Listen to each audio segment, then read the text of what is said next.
Good morning and welcome to the virtual breakfast sessions. I'm Larry Sashin, your host, and today we're going to be speaking about the tips, the techniques, and the tech behind the artistry of putting out plant-based meals. We've brought to you a great panel of people today. And before we start talking about the subject, let's go around the room and introduce yourselves. Rob, why don't you start? Hi, my name is Rob Verso. I'm the executive chef slash culinary director of New York Hospitality. We have four divisions underneath our umbrella: Sam's Getting Way, Caperberry, a barbecue line, and Everyday Healthy Cafe, which is in 4 locations in New York. Thank you, Rob. Antonio. Antonio Dell'Olio, owner of Liles Fresh Pasta Company, started by my family, Lily and Giovanni, in 1986. We're a premium leader in quality manufacturing of fresh pasta and specialty ravioli. We manufacture for various broadline distributors who market our products in various markets across the country. Yes, and AJ. Morning, my name is AJ Schaller. I'm the executive chef of CREA, which is the Culinary Research and Education Academy. We're a division of Cuisine Solutions, and we focus on sous vide education, as well as consulting and some high-level R&D for what we believe is the future of sous vide. Yes, and Nolan. Good morning, everybody. I'm Nolan Popper. I'm the Director of Innovation and Plant-Based for Cuisine Solutions. Cuisine Solutions is the world leader in sous vide manufactured products and been developing plant-based products over the last 3 years to get to our customers. Fred. Good morning, I'm Fred Clashman. I'm the editor and publisher of Total Food Service. For the last 30 years, we've covered the restaurant food service industry in Metro New York and now across the nation, and look forward to a great panel today. Thank you. And Bob. Hey, I'm Bob Heiss, Larry's partner in all of this, help with the virtual breakfast sessions, as we also run strategic advisory boards, which are peer-to-peer consulting for businesses. Each member acts as each other's board of directors. All right. Well, we have an interesting topic ahead of us. How do you get the everyday customer to start eating plant-based, whether it be in combination with meat, whether it be a standalone dish? You know, it's a funny thing. Right before the world stopped in 2020, Fred and I went to what do they call it now? It used to be Giant Stadium. I guess now it's MetLife Stadium. And we went to a food show. And as we're walking around, there demonstrating his products is a guy in Giant Stadium wearing a Patriots jersey. And Fred and I look at it, and if nothing else, this guy's got chutzpah, and we've got to go over and introduce ourselves to this guy. And we walk over, and there's Antonio. And Antonio explains to us about his company, how he makes pasta, and his business he's taken over from his mother, and he's making all different kinds of dishes for Fred and myself. And looking back, not one of them was considered plant-based, vegan. It was just pasta. Antonio, you've come a long way since then. How many plant-based / vegan pastas do you now make? What's interesting, thank you for that. And there was a lot of pasta on those tables. Somehow the Patriots jersey stuck out more than the pastas. That's funny, Larry. Thanks for the intro. To date, we're manufacturing 30 plant-based considered vegan items. And what's interesting about this whole category is that 20 to 25 of those, or almost 28 of those, my mom started manufacturing those in 1986 with no conception or no, idea of calling them vegan. But quite frankly, they've been in our category all this time. And so it's been amazing to just almost be able to adapt to the category with all of our short extruded pastas, simply for the fact that we had a semolina product, a Durham, North Dakota semolina product, mixing it with water that qualified it as a vegan option. So as this vegan education that I put myself through at the beginning of when I started to realize that this is a category that we should put some extra attention to, we had 20 to 25 items right there. And so we were offering this to growing food service professionals who had customers who were asking for vegan items. And we're like, oh my God, well, Liles has a fusilli that's vegan, has a rigatoni that's vegan, has a trombette that's vegan. And now it was almost like I had to figure out how to help them establish some vegan sauces more than the pasta. Quickly, my marketing team said we should make some fillings. And so we looked over to what I thought at first was just vegan, must be just, has to come out of the ground. It has to be plants. It has to be vegetables. And so our first item that today represents almost 12% of our sales is this roasted vegetable ravioli. Just a simple, delicious roasted vegetable ravioli. Some of the vegetables are steamed, some of them are grilled, some of them are roasted individually. And then all this caramelization of flavor comes together. And the binder is just a Japanese breadcrumb. And it's unbelievable how many people have just, embraced this item. And so from there, we started working with some companies out there. And the challenge that I found is that when I started using a particular vegan product, I really had to build everything around that vegan product, especially when it started to get into the re-engineering of ingredients to make them taste like certain items. So that became, I wouldn't say a challenge, just a learning understanding of how do we promote this item without, misdefining or advertising some of these ingredients. One of the challenges with the success of our Impossible ravioli, that is an interesting item that, you either were in this vortex of I'm going beyond meat or impossible. It's one or the other. I'm not doing both. And this is still early in our phase of like, okay, we ended up going with Impossible, and we just caramelized some shallots and some sweet peas and added it to that.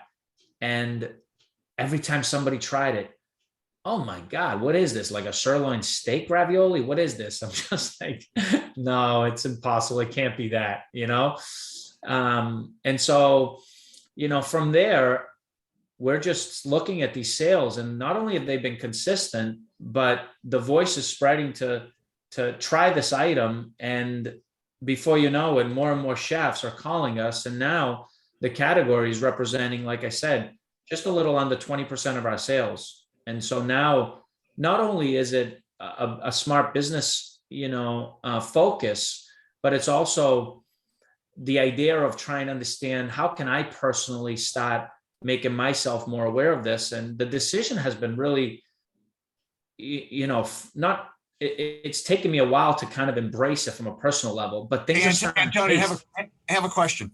Yeah.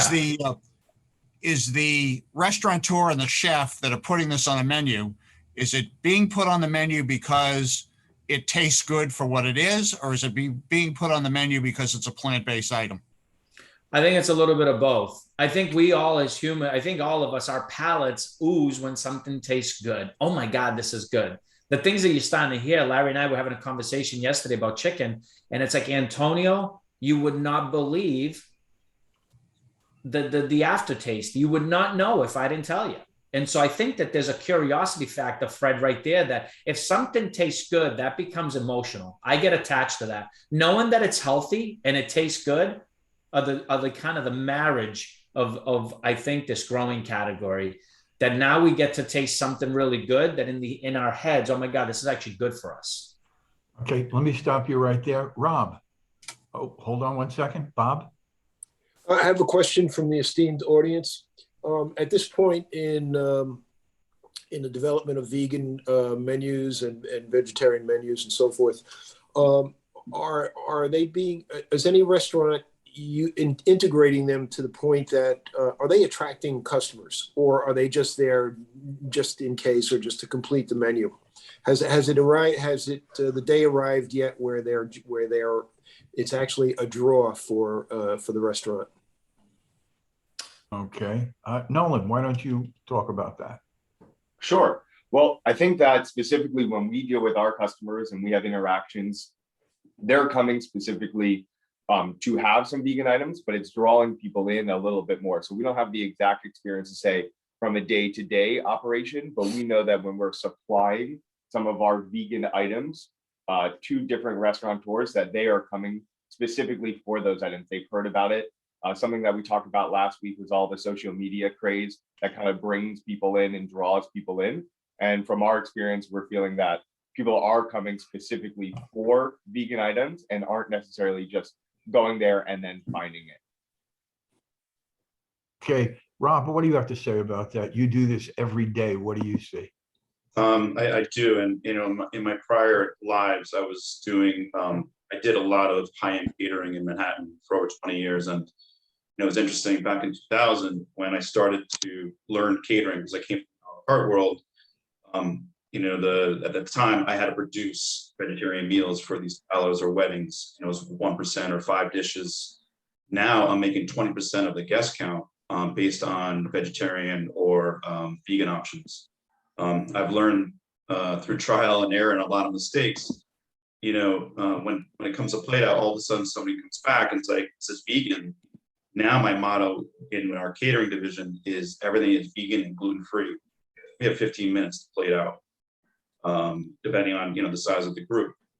But it's interesting, the demand of vegetarian or vegan or plant-based has grown. We just did a wedding last October, and I showed 3 main courses: short rib, a fish option, and then a plant-based main course. It was a butternut squash schnitzel with broccoli couscous, and then I made a creamless cauliflower veloute with some pickled You're making vegetables. me hungry. Gee, I'm starving. And you know what? They loved it so much. So like we want this as one of their main courses. So it was short ribs and this butternut. It was actually honey nut squash schnitzel, and people were blown away by it. So there is opportunities for us to either dehydrate things, roast things. Antonio, you touched on that. Slow cooking and or roasting or steaming or just raw on a plate. You can elevate dishes very easily with just a little thought and creativity. I think experimenting is part of the game that we as cooks in the kitchen love to do. Okay, now we're starting to get into the process now. So AJ, why don't you talk a little bit about the process that your company is famous for? So at Creia, we have been training chefs, starting with our chief scientist, of course, Bruno Busseau, since 1971 in the sous vide technique. We like to focus on precise temperatures. So when we do our sous vide training, we mostly are working with like the whole vegetable or produce or piece of fruit. But I will say that when we have our focused workshop on just vegetable or produce cooking with the sous vide method, it is probably the most surprising or one of the most surprising parts of the training, because we do cook at very precise temperatures that highlight the flavors. One of the key ingredients in creating vegetables or produce sous vide is patience. Because when you are cooking sous vide with vegetables, we're cooking at a lower temperature than your boiling point. So we're not steaming, we're not boiling, we're not frying. We're really focusing on the main flavor of the product. Let me stop you for 1 second. For those people who were living under a rock over the last few years, can you briefly explain what sous vide is? Absolutely. So sous vide literal translation in French is under vacuum. But it essentially is the process of cooking in a hermetically sealed pouch. Today we use food safe plastics, but we're working on in the future like alternates to packaging solutions that are environmentally friendly. But the pouches form a skin around the product, and then the product is cooked typically in an immersion circulator bath. So it's almost just like a really nice warm jacuzzi with circulating water that will cook the item from the core through the inside. So typically we cook at lower temperatures when we cook sous vide. More importantly, we cook at precise temperatures. It certainly is not at boiling point, and that way we can have like perfect fixation of, like, for example, if it was a protein, you know, tenderness, color, we can fix the color exactly how we want it. But with vegetables in particular, we're cooking at a temperature lower than when you would hydrolyze the pectin, which is what starts to make your vegetables maybe a little mushy, or, you know, at a point where they might be ready to turn into a puree or a mash. But since we're not cooking above that point, it really fixes the flavor. You don't get like a processed taste. And then of course we have all kinds of future experimentation on how to extract flavor with sous vide using trimmings and having a fully sustainable cycle. But that's sort of our second level of training that is a bit more complex. So what are the advantages of a sous vide chef using, what is the advantages? But Larry, I want to jump in, because all that technicality that AJ talked about and taking that perfect and precise temperature and time translates directly to what we do with the plant-based product. So just as animal protein, everything has a specific time and temperature for what you're cooking. So we take all of that knowledge that we're doing and we apply it to the plant-based products as well. And as we talked about, yes, specific times and temperatures for our produce and our vegetables, but also these, plant-based chickens or plant-based beefs all have optimal times and temperatures for cooking that relate directly to your sensory characteristics around the flavor, the color, the aroma, and specifically texture. So we've all had those very, very chewy plant-based chickens or beefs where you feel like you're gnawing on it. Almost, it doesn't even feel like something that should be edible. But through our technique and the process that AJ is talking about, we're able to break it down and give it that optimal time and temperature for your texture. Okay. So let's go back again to the benefits of sous vide. You basically, what you've described is the perfect food that comes out of it, but there is other components that make it valuable. What about portion control? Yeah, so the optimal temperatures, like Nolan and I have been describing, are super important to know that sous vide is really the only way you can have those precise temperatures, because water is the best conductor of heat and cooling. So versus a steam oven or other forms of cooking, boiling, steaming, etc., we're able to keep it really precise. The portioning is also a great benefit, because essentially if you are using sous vide products that are purchased, then you don't have to do any trimming. You have a higher yield in your plate. And if you're using any of the purge that comes off in the pouch while the product is cooking, say to like boost a sauce or just glaze with, then you really have zero waste in the entire process, which is especially important right now because everybody's worried about labor. If you use sous vide products, you're significantly going to cut down on your labor, and even the footprint that you would need in your kitchen for a prep area, highly reduced, especially when you have a prepared foods type of menu. And then also we're saving on energy in a lot of ways if you're using prepared sous vide products or vegetable based products, because you don't have to spend as much time, cleaning, like running cycles, like using with water, electricity, etc. It's basically ready to be heated for service. Another really cool thing is when you heat for service, a lot of the sous vide products that we have marry very well with high technology, wrap and cook equipment. And on the projects that we work on, I can confidently say that all of the consulting menus that we have, when the center of the plate product is sous vide or prepared, ready to serve at any temperature, it's no longer than 4 minutes total to have the food ready to go. So if we were cooking vegetables or even a pasta from raw, you're looking at 12 to 15 minutes depending. But all of the advanced preparations, it's sort of like we're providing products so you have a prep cook already getting things ready for you before you serve. So we don't like to say we're dictating menus, it's just suggestions. We're almost like the sous chef for the products that we make. So Fantastic. Rob, I know you're interested in this. You're going to their school next week. Tell us what the practical application of this would be in your restaurant. Sure. And I think AJ touched on that. Sous vide, trim, you can control labor.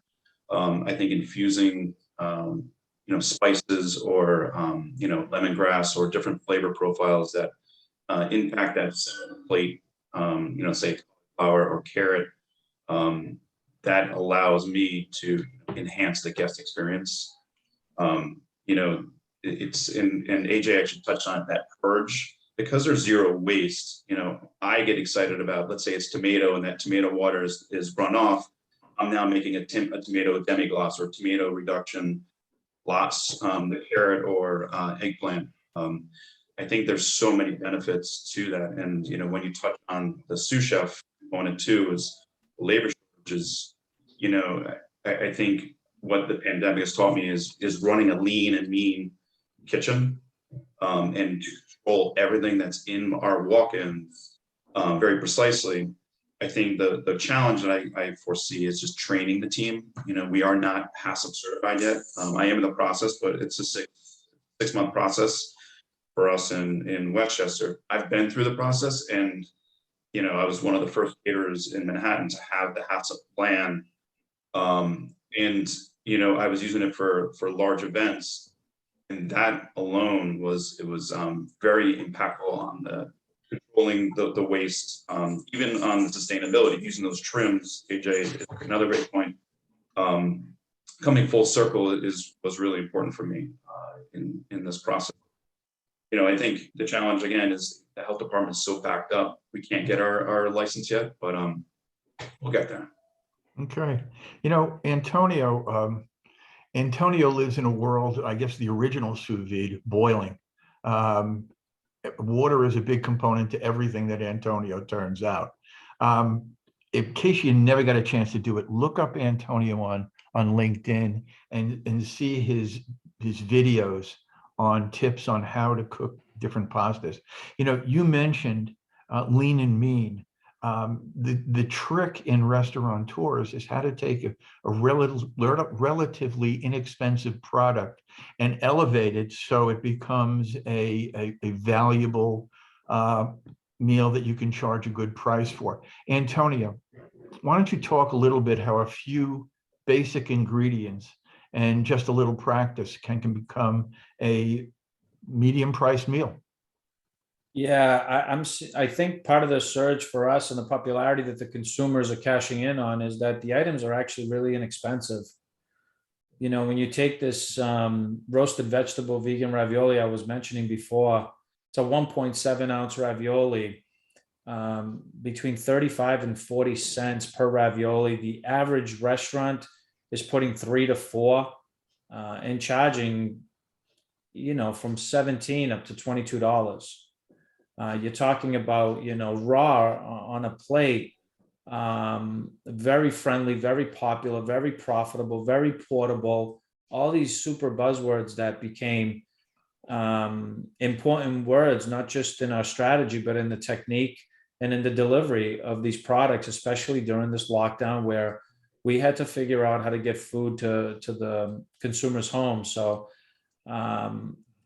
again, I love the PPP. This isn't a government loan. It's a profitable pasta program. But, it's been, we want to continue to talk to our chefs. I think there's an attitude, also behind this whole thing that's getting exciting. You talk to somebody who has gone from a diet to the veganism diet, and there's an attitude behind it. It's kind of like, interesting from a psychological standpoint of how consumers are, switching gears. I'll tell you, I'm 47 now, and the thing that's attracting me is the health. My mom, on all her videos coming into this country, a vision to not only start a pasta company, but to really do it with 5 ingredients or less at all times. Now that's challenging.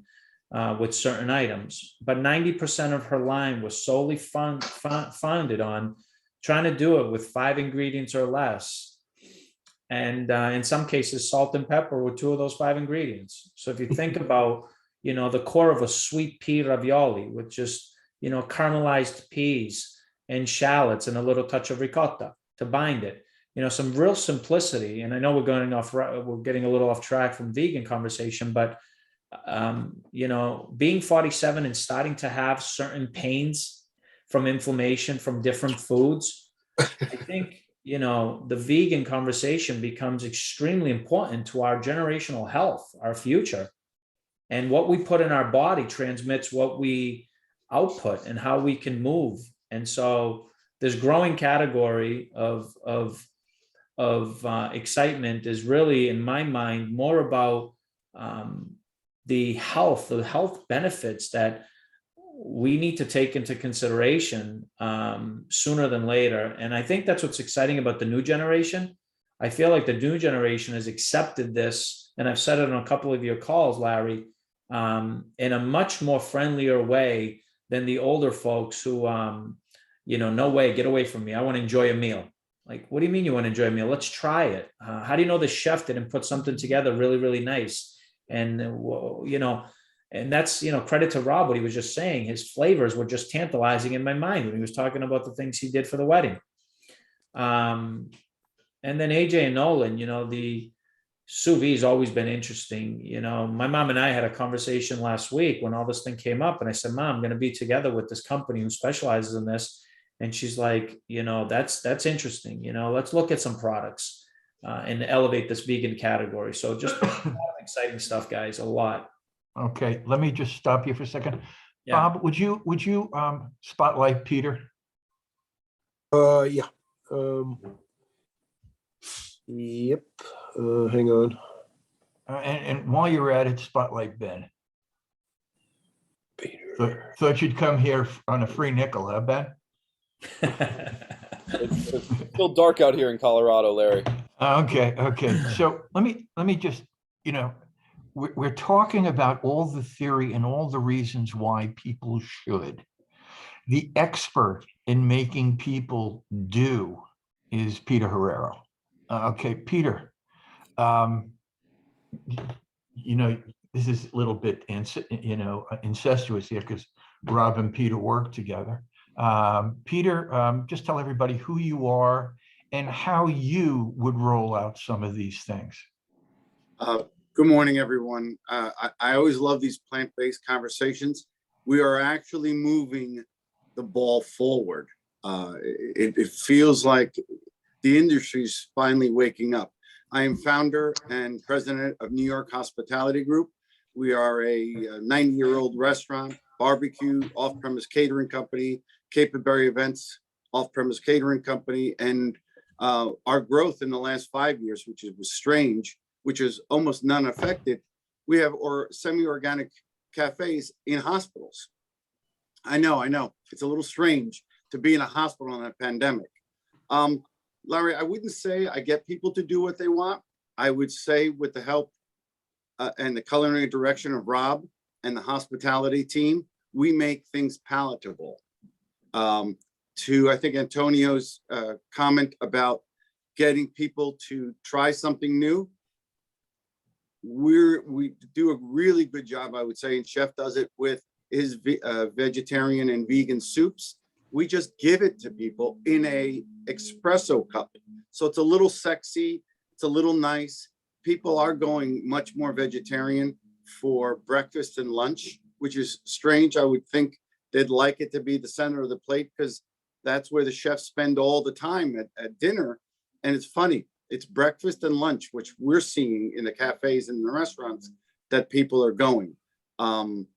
People want to go, but you've all said it before, it's taste. If you make it look pretty, taste pretty, and remember, it just has to have the protein component and the filling component. So I know it's a 4-letter word, or a 5-letter word. Beans and protein and fiber are huge. No one wants to spend $15, $30 for lunch or $30, $50 for dinner and not feel full. Okay. Talk about somebody eats, sleeps, lives plant-based. Ben, what are you seeing in the restaurants? And tell everybody who you are and what do you see growing in restaurants right now? Thanks, Larry. Good to be here for this one. And hi, everyone. I'm Benjamin Davis. I'm VP of Content for PlantBased World Expo. Really the first and only fully plant-based B2B trade event that we've now relaunched after the craziness in New York last fall and launched in London in October. Coming back again this fall as well. So, my main role, again, alongside being fully plant-based on a personal level, which is where the vision for the trade show came from back in 2017, 2018. Now I'm programming a conference that really takes in a lot of the leaders in the industry on both the retail and food service side, brings them in for high-level conversations for our conference program, and of course to engage with all the brands on the expo floor. So it's really interesting to listen in on this conversation, and I'd say the biggest takeaway from one of the sessions we held in December in New York, which was called a menu makeover, where we had a few different restaurateurs, a certified master chef, a couple different brands, all on stage, breaking apart traditional menus and offering plant-based evolutions to that menu. And so there's a lot there, but the most basic thought. Sorry, I'm getting kicked by my puppy. The basic idea that I took away from it is that you can transform a menu these days, whether you're a restaurant or a catering company, without even having to make a change in your kitchen. And what I mean by that is, and I learned this from a group called Default Veg that's working with universities and catering companies to get them to use psychological techniques to point people more towards plant-based, to encourage people to try a healthier, more sustainable option that perhaps may be a lower cost footprint in your kitchen because you're trying something new with only produce, and just move the plant-based item into that place where typically all of us have seen meat as our default. It's the first thing, and you have to step out of that. You have to put in an effort to say, you know what, I want the vegetarian option. Often on those wedding invitations, it's chicken, beef, or fish, and you have to kind of make an extra psychological bit of effort in order to get the plant-based option or the vegan option. And I think a lot of us overlook just how powerful that is, and the numbers, the stats that come out when, without even changing an ingredient, without changing a menu item, just by taking that vegetarian option and making it the default, and say on a wedding invite, if it's 100 people have to choose that meat-based option as the, you know what, actually I want meat, I'm going out of my way to choose that rather than just accepting the default. It goes from almost like 20% choosing the vegetarian to 80%. It's like a complete swing in the other direction. And what I took away from that is that we're really a lot closer to people wanting to try these things and try new things than we might even think. But we reinforce these old habits of just putting that thing that we don't really want anymore in front of us first and making us go out of our way to choose that new thing that we might actually be wanting to try more. And so I encourage anyone in the food service space, in the restaurant space right now, to just really think on that super basic level of, you might not even need to do anything drastic. You might already have an option on your menu that would satisfy a vegan diet. Just put it up top, give it a new fancy name, add the word spicy or crispy to it to make it sound a little more exciting to someone like me who's coming to this restaurant and might feel before like there's nothing for me here, but now I'm seeing something right up top that says it's vegan, it's got some fun words and tasty ingredients in there. Now I'm saying, oh, there's someone at this restaurant that cares about me, they thought about me, and for sure I'll come here with my friends and they can eat whatever they want, but there's something here that I can eat. So I have a question for the panel based on what Ben just said. So is the strategy to take a faux food approach to this, meaning the replacement of a hamburger patty, et cetera, or the replacement of an existing ravioli? Or is the strategy to create some sort of a new and unique jerk fruit, some of the things that I've seen, et cetera, that you had at your show? What's the way to do this successfully? AJ is shaking your head. Yes, go ahead. Oh, I've been thinking about some of the projects that we're working on, and I think that the language in which like a service team would explain the product to the customer is pretty important. meat alternatives is valid, but it also doesn't sound like that was your original intent, if you know what I mean. So I think, using the word vegan or plant-based sounds a lot nicer. And then I think for me, if I just completely remove myself from, the professional perspective, like as a consumer, I'm starting to order those items first because I want to see what's out there. There's not a lot of options in supermarkets just yet. I mean, there's more, but like some of the more interesting products that you might find in a restaurant aren't also available on the grocery shelves. So I think it's all about branding, like Ben was saying, like make sure to throw some fun descriptors in there. Like I can't even tell you how many times what is it, the buffalo style cauliflower poppers. I mean, those are like so fun right now, but it's because you're just sort of elevating it with snacky type things that people are very familiar with. So when you have that nice combination of something healthy plus something that you'd order as like a garnish for a protein, it definitely helps out a lot. It's interesting. In 1 second, Bob. I consider myself open-minded, and we went to a Mexican restaurant, and there was a General Tso's cauliflower taco, which to me put the ears up, and I had to taste that, as opposed to my wife who said cauliflower, yeah. But I tasted it because I was curious. I order it again because it tastes good. It tastes good. So how do we get people to take that first step? Antonio, you're pretty creative in what you do and in the things you put together. Can you have any ideas on that? Simplicity. I think simplicity is the key. And, I also see a transformation here. All these great comments that everybody's saying makes me think of the filtering of the funnel, as this becomes more and more popular, because I have no doubt that what we're all doing here is impacting everything in a very positive way, that the filtering of food service professionals cooking have to step up their game of knowledge and become even more creative to make things taste good in a clean way.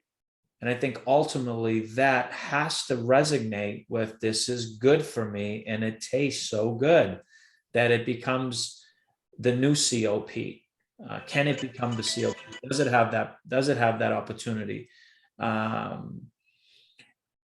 think at the end of the day right now, we must have both, because if somebody's going to a restaurant with a group of people and they're not in that diet, they can't be just forced into something that they just physically or psychologically haven't gotten their ability to say, okay, I'm going to try that. So I think restaurants are challenged with having a little bit of both. But I think to answer your question, start with just simplicity. We grew up very, very poor in Italy, and very little things in a plate tasted so good. They called it the peasant meals for a reason. It was just those peasant dishes that now are starting to evolve and really become, can you sell a dish of pasta with just 2 ingredients, with, saffron and an herb? It's you don't need to put 15 different toppings in there to make a dish taste good. What is the highlight of the dish? A ravioli, I see this so many times. Janelle last night made this garbanzo bean in a coconut oil with a coconut milk reduction. And I was just so blown away. I was like, oh my God, can you imagine like a vegan chicken curry dish here with this sauce? Just the excitement of keeping it simple is my opinion on how to make something taste really, really good. Thank you. Bob, you're waving at me. Yeah, two questions. One, what is COP? That's from the audience. Can anybody tell us what that is? Center of the plate. We call it center of pasta. Okay, okay. In our world. Got it. That was easy. I should have known that. Second question, and this actually is from me. Have any of you figured out or built a model on the profitability of healthy food versus traditional food?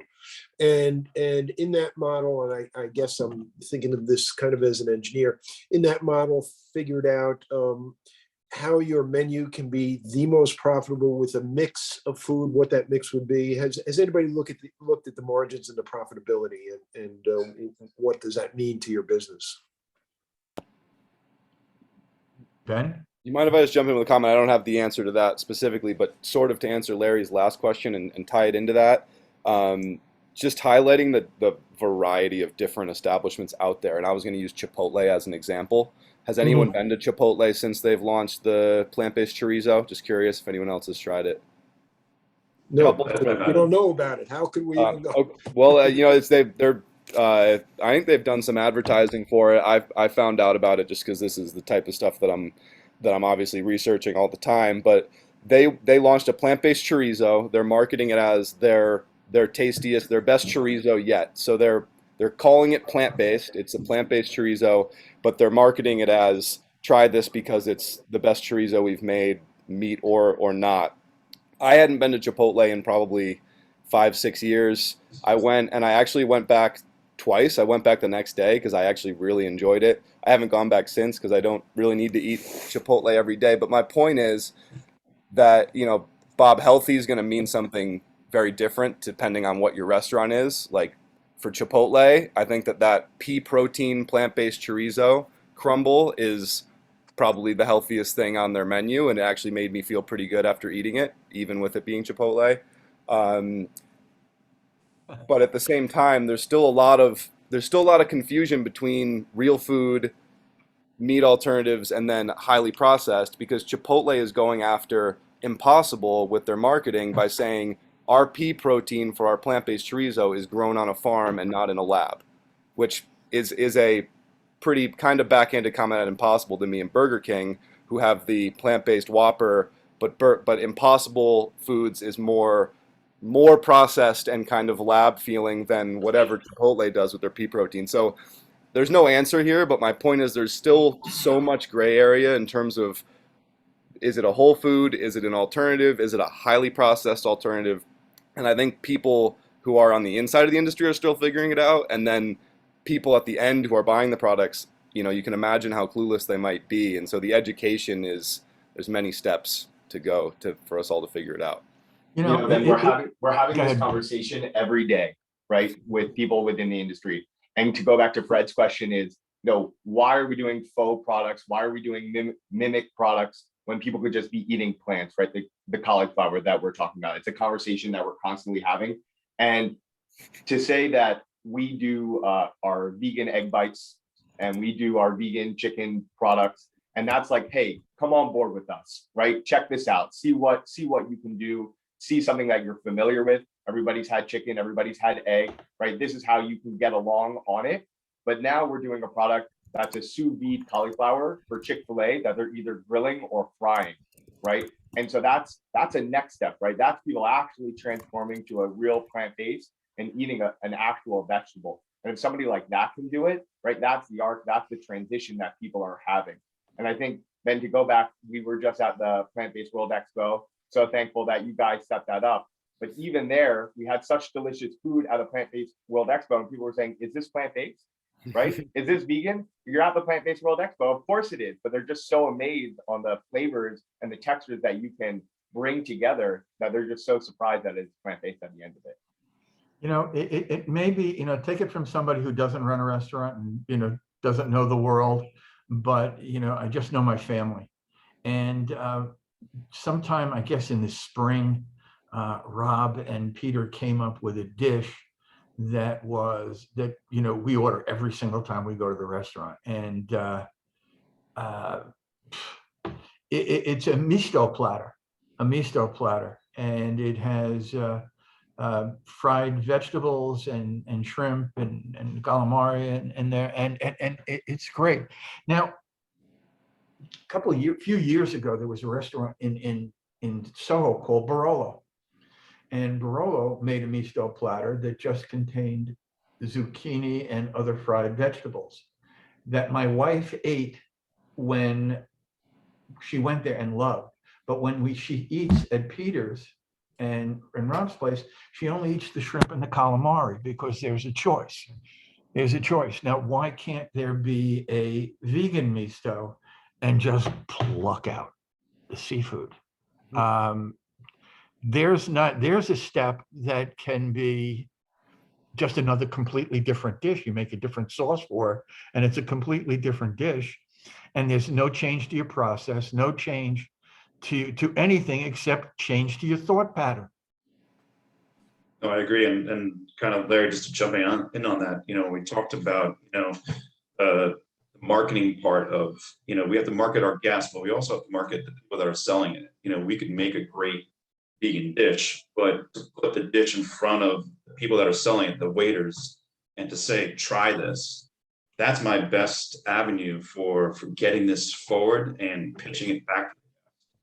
And I think the other thing is, the adjectives to, crispy, fried, buffalo, bang, bang, or whatever we might call it.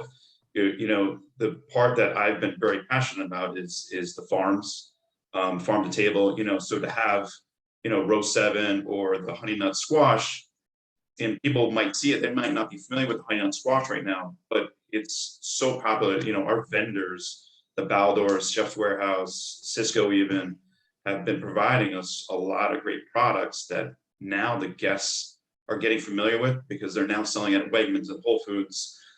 It is readily available. The vegan or plant-based options at Wegmans, one just opened up locally. It's a full, tremendous row of opportunities there. Gives me an outlet to try different things and test really easily. Thank you. One more comment, Ben? I was just going to add, I'm curious from the perspective of someone who is managing a team in restaurant or food service, who wants to encourage customers to try more plant-based or try the options on the menu. How do you go about educating them and empowering them to present those dishes in the right way, given that, if you might have a handful who are personally vegan or plant-based or understand it on a personal level, who can kind of have that passion of, oh, you got to try this. I've tried it.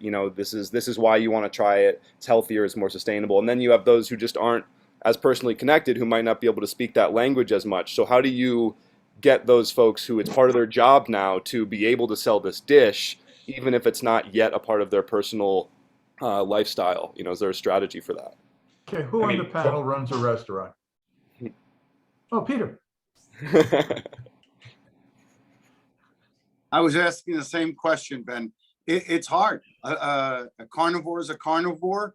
It's about samples. It's about sexiness. Honestly, when the white coat comes out, and I'm not talking about my doctor, and talks to the staff and shows, when a chef shows their passion about this, taste it. It's a real, we're fighting a cultural, a society, a perceived value. Larry, you mentioned the frito misto. It's hard to pay $17 for shrimp tempura, but if it has a little bit of shrimp, a little bit of calamari, a little bit of broccoli, a little bit of sweet potato, it has a sense of value. I think we really are. It's our responsibility to get this movement going, and it's sustainable. Every industry, if it's fuel efficiency or energy efficiency, ours is going to be plant-based. It really is our calling, but it's hard, Ben. How many people, I want a hamburger. You're dying. You're 20 pounds overweight, but they still want the hamburger, or it's an easy default. I do love the default veg website, by the way. I left it on my computer, so as soon as we're off this line, I can jump on it. I would say to the group, it's a mental thing and it's a perceived value thing. Yeah, and it comes down to brand. A lot of the brands that we work with, Ben, they spend so much money to get their name out there. So when a consumer is walking through the grocery store, oh, I've heard that name before. Now I see it. right? Now I'm going to buy it. And then they work on the same level. They work with us to get their product to food service, to Peter and Rob, so that they can then put their brand and their naming on their menu. And again, it's name recognition, something I've heard before, something I've tried at home and I like. Oh, now it's at my favorite restaurant. Well, now I can make the link, make the connection, and now keep trying it. And then word of mouth, I don't think we give consumers enough credit for how much they share, how much social media. Wow, I actually tried this. Why don't you try it? And then somebody's at that restaurant the next day, one of their friends trying it. And I haven't seen, go ahead. I was just going to show some of these servers might actually be getting educated by their customers who are passionate about it, and then they can pass that on to the next customer. You know, it's like everyone's helping everyone. Yeah, I tried this, but actually, have you tried this brand of product? It's actually really good. You know, my friend did it at home the other day. It worked great in a taco. You know, something like that. So I definitely think that's happening more from a consumer to food service establishment basis than we're giving them credit for. Well, part of my approach has been this grassroots, where my friends would come to the restaurant and to make that vegan or that vegetable dish and bring it to the table and like, just try this. I'm just playing around in the kitchen. And then they post it on social media saying they had a great meal or I never expected to try this vegetarian dish. That's the approach I've been taking. You know, I can't pound my fist on the table saying you got to eat more vegetables, but to encourage that carnivore to say, wow, this is really good. And to create that crave to come back and try it again has been my approach, Ben, to getting. Yeah. Okay. Great. You know, And also just a quick comment, nobody does sampling better than Peter Herrera and Rob. And again, you don't have to live on an island when you do this. It's a call Cisco, call US Foods, call whoever the purveyor is, et cetera, and have them participate in what potentially could be the growth, or Antonio, call a manufacturer, et cetera, and reach out and get help to be able to do this type of sampling. yeah, it's just open your mouths, and people who go to restaurants, you want to see foods on the menu that your vegan foods. What do you have to do? You have to ask for them. If Peter hears 3-4 people a night say, I'd like another vegan option, or I'd like another this or another that, you don't think that it'll change within a week or two? If people are asking for something that's not there, he's there to make you happy. He's there to sell you what you want. And there's no way to let him know what you want unless you open your mouth. So with that, I'm going to close my mouth. And what we're going to do in the last few minutes, we're going to go around the room with a last takeaway. Okay, why don't you start, Nolan? Sure. My takeaway is try it, right? Don't be afraid to try it. It's not going to hurt you. It's a great product, and it might change the way that you think about the rest of your diet, what you're going to eat. Try Meatless Monday, try 2 days a week. Just start somewhere. And there's tons of different avenues out there to do that. Okay, AJ. Yeah, definitely second everything that Nolan just said. I think that it's important for people to try. And I think we've been seeing in restaurants in particular, vegan or plant-based options being a prominent menu item rather than something that you just have in the back in case somebody asks for it, similar to like gluten-free options or things like that. So I think we're headed in a great direction. Plant-based options are not a trend. Everybody's becoming more educated and socially aware on the subject. So just would encourage folks to, use their creativity to highlight those items on a menu rather than just have it as like a backup plan, if you will. And also, last thought would be, would encourage professionals and home enthusiasts alike to try cooking some produce sous vide. You'd be really surprised at the difference that it can make in flavor retention and nutrients and all of that stuff. It's a really great application. Okay, thank you. Rob. Yeah, mine is challenging our vendors, our broadliners, and local places to provide us more plant-based products.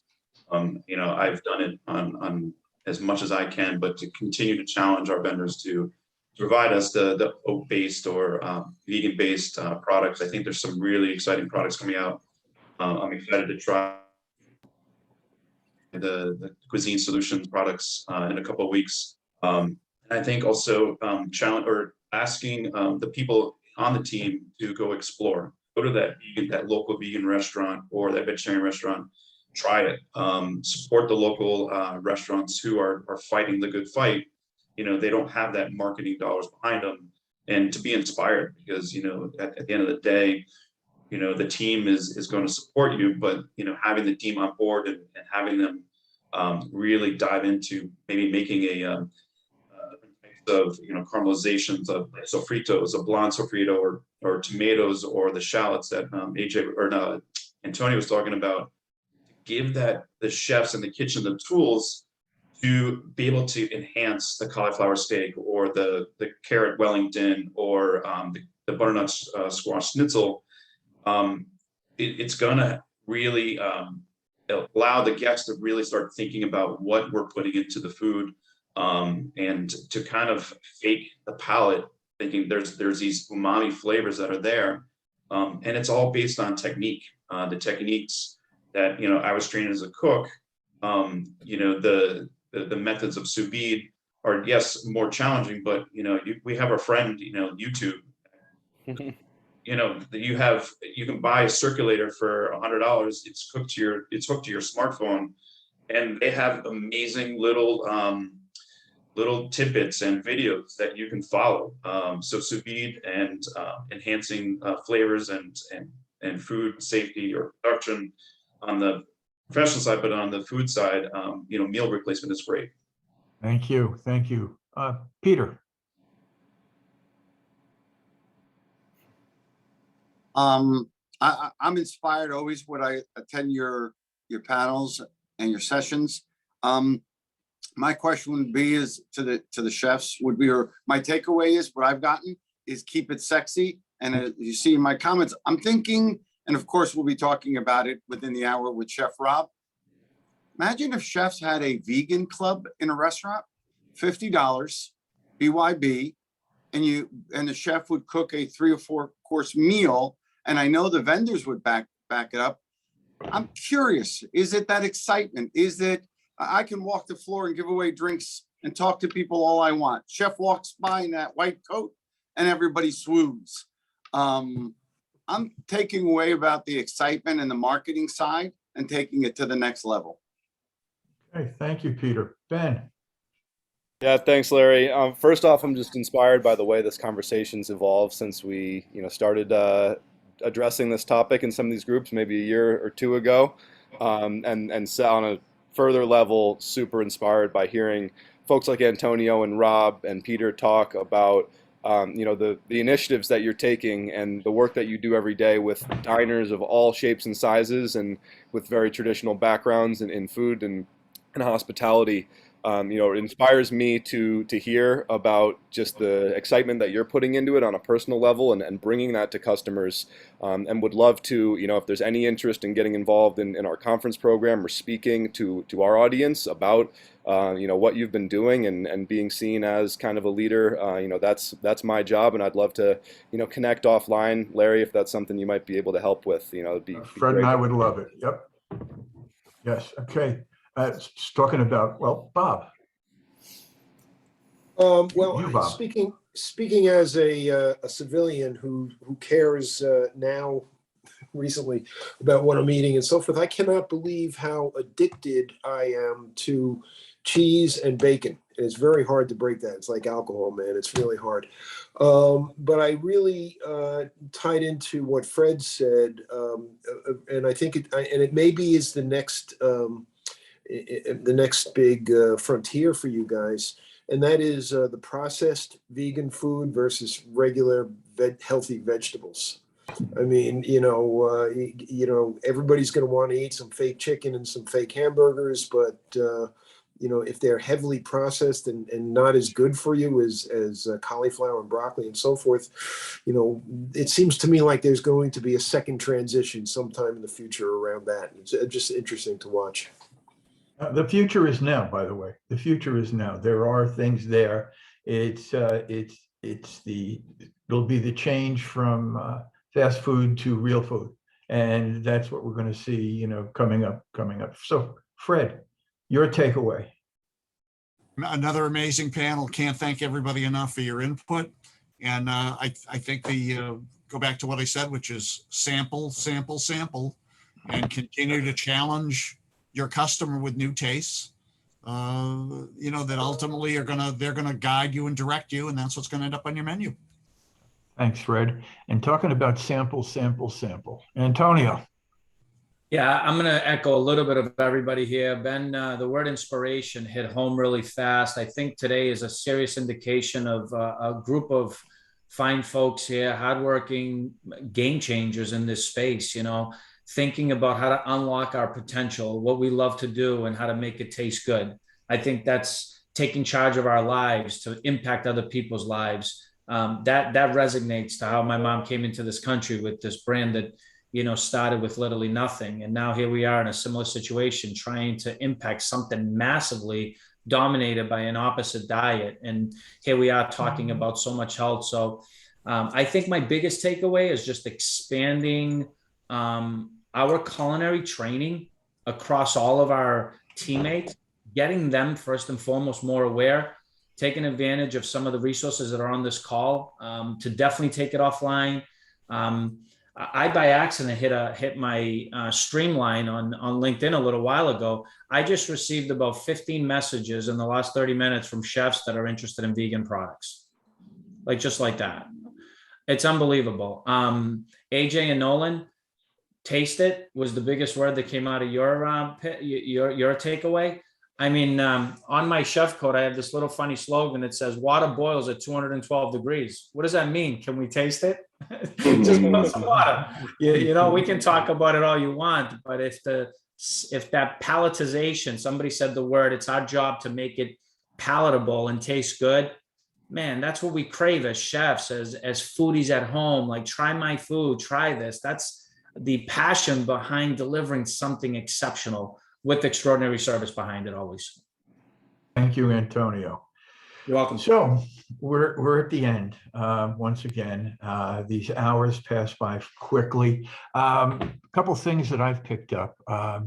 The products are out there. It's just all it is now is creativity, and what it boils down to in a free society: sales and marketing. Sales and marketing. So, not next time. Next time we're going to be doing another tips and techniques. But a month from now, look out for a sales and marketing. How we've come up with the perfect product. How do we get people to put it in their mouths? And that'll be that topic a month from now. Until then, just look for our invitations for the next one. Antonio?